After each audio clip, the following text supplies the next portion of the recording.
chamado a atenção para esse importante ponto que o escriba salienta. Qual é o ponto?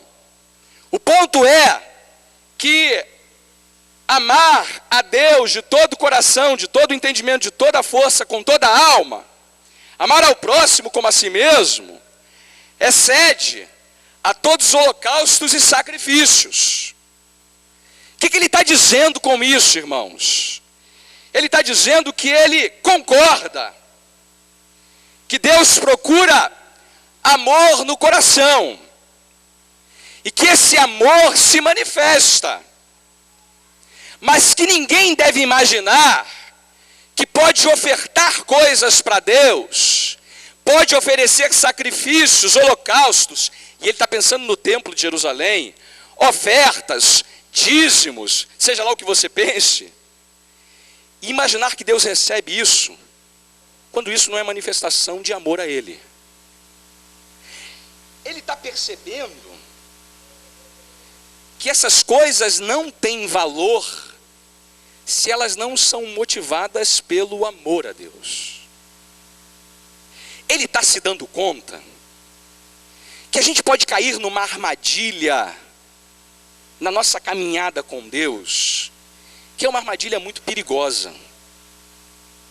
A armadilha que faz a gente acreditar que podemos oferecer sacrifícios, oferecer ofertas, oferecer louvores, oferecer adoração, sem que o nosso coração, a nossa alma, o nosso entendimento, a nossa força estejam em Deus.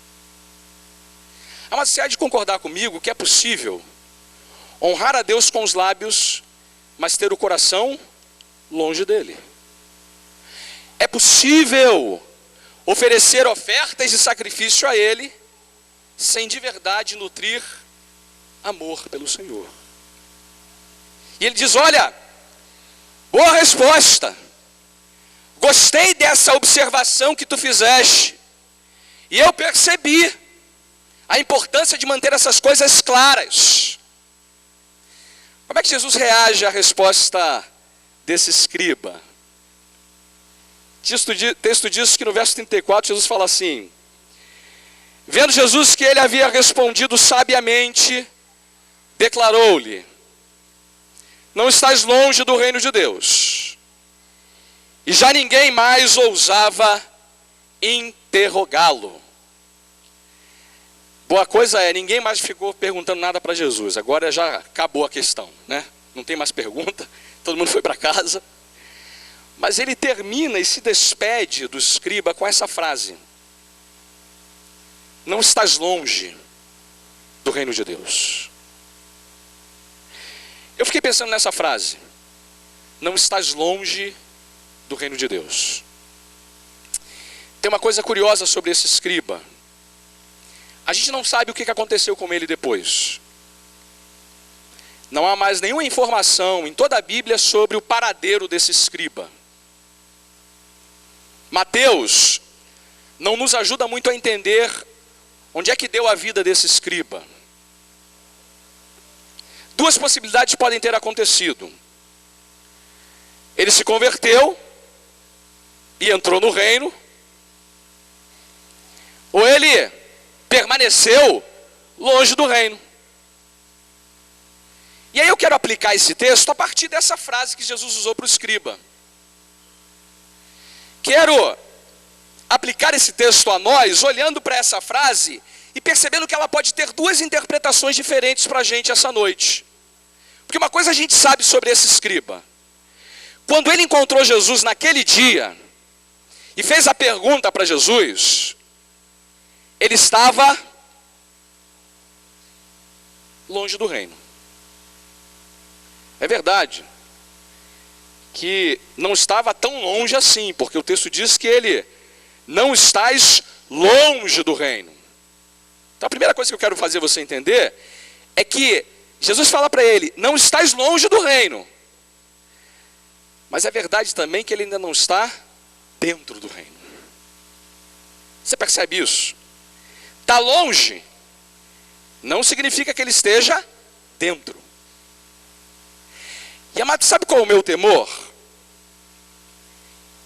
que a igreja no Brasil esteja cheia de gente que não está longe, mas que também não está dentro. E eu pergunto para você, você está longe, está perto ou está dentro?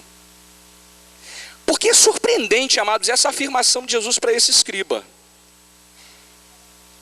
Primeiro porque ele tinha dado uma resposta boa, não foi? Ele mostrou compreensão do que Jesus havia tratado com ele. Ele concordou que amar a Deus com toda a força, com toda a alma, com todo o entendimento, com todo o coração, e amar ao próximo como a si mesmo é uma coisa certa, correta, adequada. Ele concordou com o fato de que aquilo era maior do que oferecer holocaustos. Ele era um sujeito religioso, era um escriba. Ele, de fato, entendeu aquela afirmação de Jesus, foi capaz de interpretá-la e foi capaz até de acrescentar coisas a ela. Conseguiu entender que os rituais não substituem amor a Deus e ao próximo. Avançou muito na religião, mas ainda estava longe do reino. Ainda estava fora do reino. Amado, eu tenho insistido nisso aqui na igreja e vou continuar insistindo o tempo que eu puder. Eu lamento, mas muita gente ainda se encontra na mesma situação desse escriba. Gente indecisa, gente que tem as informações certas, foi educado na fé cristã, tem a resposta certa sobre questões importantes da Escritura, mas suas vidas nunca foram transformadas de verdade. Não sabem o que é arrependimento, não sabem o que é nascer de novo, jamais experimentaram o poder transformador do Evangelho, jamais creram em Cristo como Senhor e Salvador das suas vidas. São como aqueles que construíram a arca, ajudaram Noé com a madeira, ajudaram Noé com o betume, ajudaram Noé martelando os pregos, mas jamais entraram na arca. Amado, sonda aí o seu coração. Sonda o seu coração e se pergunta se você já entrou no reino. E que garantia você tem para estar no reino? É a sua religiosidade? São as suas ofertas, o seu sacrifício, o seu holocausto? É a sua vida reta? A sua observância da lei? Se você tem essa resposta, ela está redondamente errada. Se ela não passa por Cristo e pelo sacrifício que Ele ofereceu em prol de pecadores, você continua fora do reino. Sabe qual é o problema desse escriba? É que ele continuou imaginando no coração dele que ele era capaz de cumprir aqueles 2 mandamentos. Isso me leva ao meu segundo ponto. Porque se por um lado essa frase quer dizer, olha, ele não está ainda dentro do reino porque está longe, a frase também pode ser interpretada de uma outra maneira. Significa dizer que ele não está longe, ele está próximo, que ele está se chegando ao reino.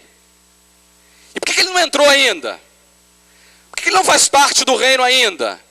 Como é que se entra no reino? Primeiro, como é que não se entra no reino? Mas não se entra no reino imaginando que nós somos capazes de cumprir aquilo que Deus exige em sua palavra e em sua lei. Cristãos não são legalistas. Não creem que a lei é capaz de nos purificar do nosso pecado. Eu temo que alguns de nós, com o passar dos anos na vida cristã, vá alimentando essa expectativa Deus tem que nos abençoar porque a gente é bonzinho, porque a gente está fazendo o que manda a Bíblia. Mas vamos ser honestos aqui, abre o seu coração, vou usar uma frase que eu gosto, abre o seu coração aí, vai. Quem de nós aqui ama a Deus com toda a alma, com todo o coração, com toda a força e com todo o entendimento? Quem de nós, quem de vocês aqui, quem nessa congregação faz isso? Alguém se dispõe a levantar a mão? Sabe que uma vez eu preguei isso, uma pessoa levantou a mão, esse cara não enxergou nada ainda. Você ama a Deus de todo o coração, irmão? Eu preciso lembrá-lo que nenhum de nós faz isso. Quem ama o próximo como a si mesmo? Aí a coisa piora ainda mais.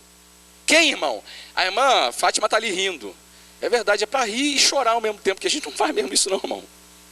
Quem ama o próximo como a si mesmo? Quem? Quem de nós é capaz de cumprir cabalmente esses dois mandamentos? Quem? Então não se entra no reino acreditando que é capaz de cumprir essas coisas. Não se entra no reino dessa maneira. Ninguém jamais entra no reino por essa porta. Jesus não está respondendo a pergunta dele para que ele acredite nisso. Está respondendo a pergunta dele para revelar o coração dele. E ele está longe, porque ele não enxergou isso. E todo mundo que não enxergou isso ainda continua longe. Quem ainda não enxergou que é culpado diante de Deus, pela lei, que todos nós somos incapazes de cumpri-la plenamente, ainda não entrou no reino, irmão. Porque o reino é lugar para quem já enxergou o seu próprio pecado, já enxergou a sua própria incapacidade, já enxergou a sua própria ineficiência. O reino é para quem já sabe que não é capaz de amar a Deus sobre todas as coisas, nem o próximo como a si mesmo. Por conta própria, nenhum de nós faz isso. Lamentavelmente, esse escriba talvez não tenha percebido essa implicação. Como é que entra no reino então, irmão? Entra-se no reino com aquilo que Marcos vai nos dizer em Marcos 1,15. Arrependei-vos e crede no Evangelho. Por isso que a gente precisa da ceia, irmãos. A ceia é o lugar que a gente lembra que nós somos salvos pelo que Cristo fez por nós enquanto pecadores. O reino é para aqueles que arrependidos suplicam a misericórdia de Deus por causa dos seus próprios pecados. O reino é para quem se alimenta do seu Filho como Salvador e Senhor da sua vida, da sua alma, e reconhece que só ama a Deus sobre todas as coisas e ao próximo como a si mesmo em Cristo, que tem por Ele uma vida transformada, que crê de verdade que por conta própria jamais seria capaz de fazer tal coisa. Eu às vezes fico imaginando, amados, que a gente não precisa cometer pecados escandalosos para necessitarmos do Evangelho. O Evangelho é para todo homem e para toda mulher, porque todo homem e toda mulher são incapazes de cumprir as exigências da lei. Você pode pagar todas as suas contas em dia, fazer tudo o que manda o Estado, fazer tudo o que está no figurino, e eu lhe garanto que você ainda assim ficará em débito com Deus. E sabe quem nos reconcilia, quem paga a conta, quem resolve essa equação? O Senhor Jesus Cristo. É através dele que a gente entra no reino. É só por ele que nós temos direito a entrar no reino. E ninguém, amados, nem mesmo esse escriba, entraria no reino sem passar pela porta, que é Jesus. Como é que isso se aplica a nós? Se você está longe do reino, se você está perto do reino, a notícia boa dessa noite é que para entrar no reino, não depende de você e do que você faça. Não depende da tua religiosidade, da tua performance, da tua bondade, da tua retidão. Para entrar no reino, basta se arrepender e crer no Senhor Jesus. Basta entregar a vida a Cristo, porque só nele nós temos direito a entrar no reino dos céus. Amados, eu convido então a todos que já estão no reino, que já amam a Deus sobre todas as coisas, que já amam o próximo como a si mesmo, e que fazem isso por graça em Cristo e pela obra que Ele realizou em prol de pecadores, que essa noite comam do pão e bebam do cálice diante do Senhor. A gente vai agora celebrar o memorial da ceia do Senhor.